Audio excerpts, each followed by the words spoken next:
Ya, pemirsa, penasihat khusus Presiden bidang ketenagakerjaan dan kesejahteraan buruh, Said Iqbal juga sebelumnya menyebutkan ada 4 perusahaan berpotensi melakukan PHK massal untuk wilayah Jawa.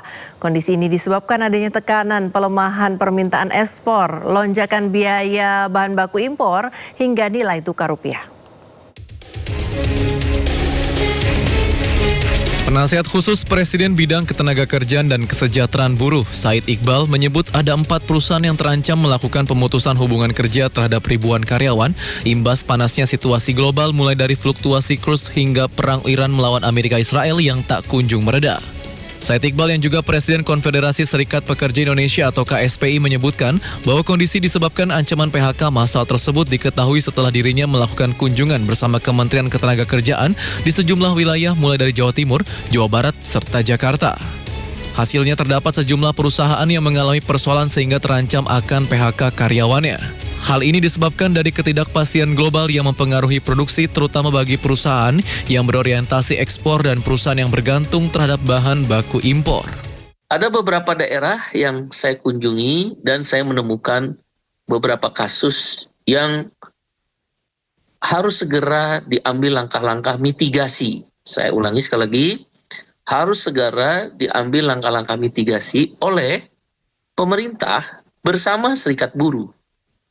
Ya, saya rasa bersama serikat buruh, karena serikat buruh harus dilibatkan agar kita bisa menghindari PHK tersebut.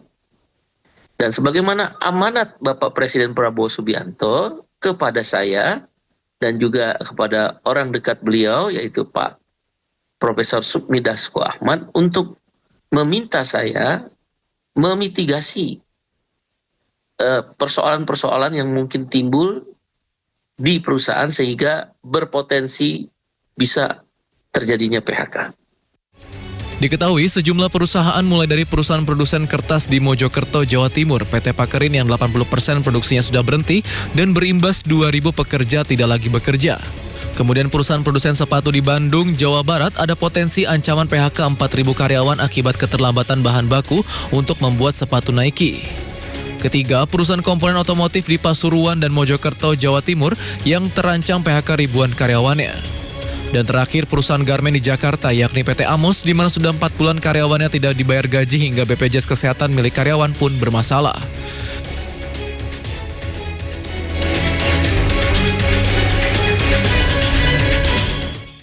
Menteri ESDM Bahlil Lahadalia mengakui harga gas industri mengalami kenaikan. Namun kenaikan harga tidak berlaku pada industri yang mendapat fasilitas harga gas bumi tertentu atau HGBT. Menurut Bahlil, kenaikan harga gas tersebut dipengaruhi penurunan produksi di sejumlah sumur gas, terutama di wilayah Jawa Barat. Akibatnya, sebagian industri harus menggunakan LNG yang didatangkan dari wilayah lain seperti Papua, Sulawesi, dan juga Kalimantan. Kondisi tersebut membuat biaya distribusi meningkat, sehingga berdampak pada harga gas yang diterima industri. Kalau gas secara keseluruhan stok kita tidak ada masalah. Yang ada itu adalah ada kenaikan harga gas di beberapa industri non HGBT. Karena ada dua. Ada HGBT yang memang HGBT itu sebenarnya disubsidi oleh negara. Kalau non HGBT itu yang harga umum. Sebagian sumur-sumur kita di daerah khususnya daerah Jawa Barat ke sini itu lagi penurunan produksi. Maka kemudian untuk menutupi itu pakai LNG. Yang namanya LNG itu kan bawa dari Papua, Sulawesi, Kalimantan, dan itu ada penambahan kos.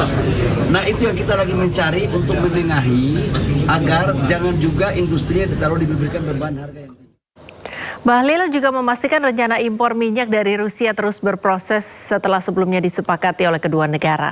Nantinya impor tersebut dilakukan Lembaga Minyak dan Gas Bumi. Bahlil juga mengatakan proses teknis pengadaan saat ini masih berjalan, namun secara prinsip kontrak kerja sama telah disepakati.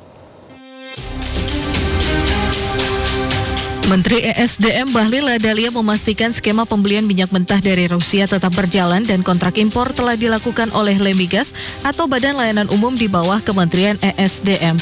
Terkait volume impor, Bahlil menyebutkan jumlahnya masih berpotensi berkembang lebih besar. Meski demikian, dirinya belum menjelaskan lebih rinci, teknis maupun detail kesepakatan yang telah dibahas. Tapi yang saya tahu adalah kontrak sudah dilakukan oleh Lemigas, BLU daripada Kementerian ESDM. Volumenya dia itu bisa berkembang lebih banyak lagi ke depan. Sebelumnya, Bahlil mengungkapkan minyak mentah atau crude dari Rusia segera masuk ke Indonesia sebagai bagian dari upaya menjaga ketahanan pasokan energi nasional di tengah dinamika geopolitik global, di mana totalnya realisasi komitmen impor minyak sebesar 150 juta barel dari Rusia yang akan dilakukan secara bertahap hingga akhir 2026.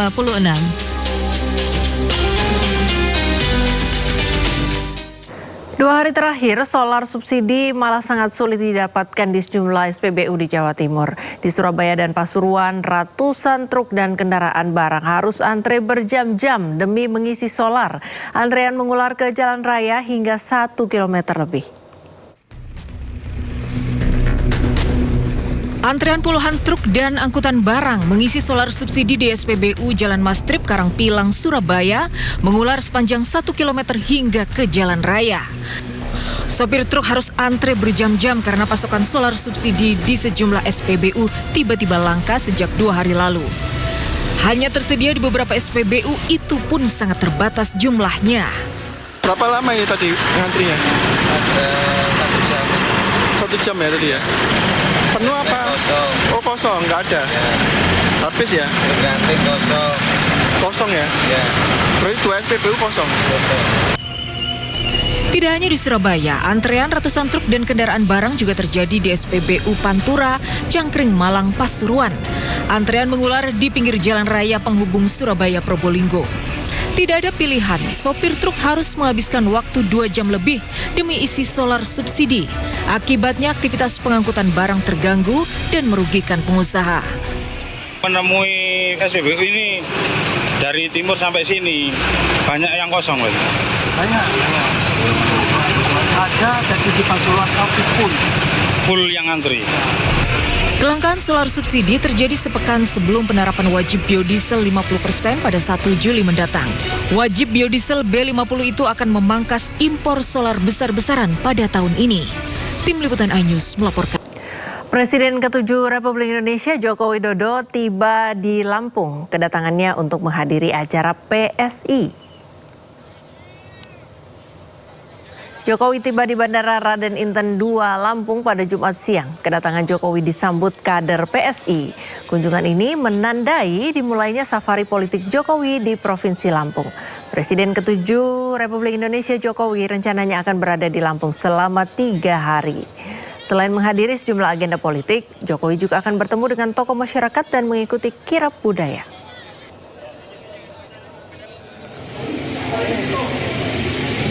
Struktural di PSI ini segera mulai sehingga menjadi sebuah mesin politik yang baru. Juga membangkitkan kesadaran berpolitik masyarakat juga penting. Ya. Nanti sama Mas Kaisang juga ya Pak di Lampung? Iya, ketemu.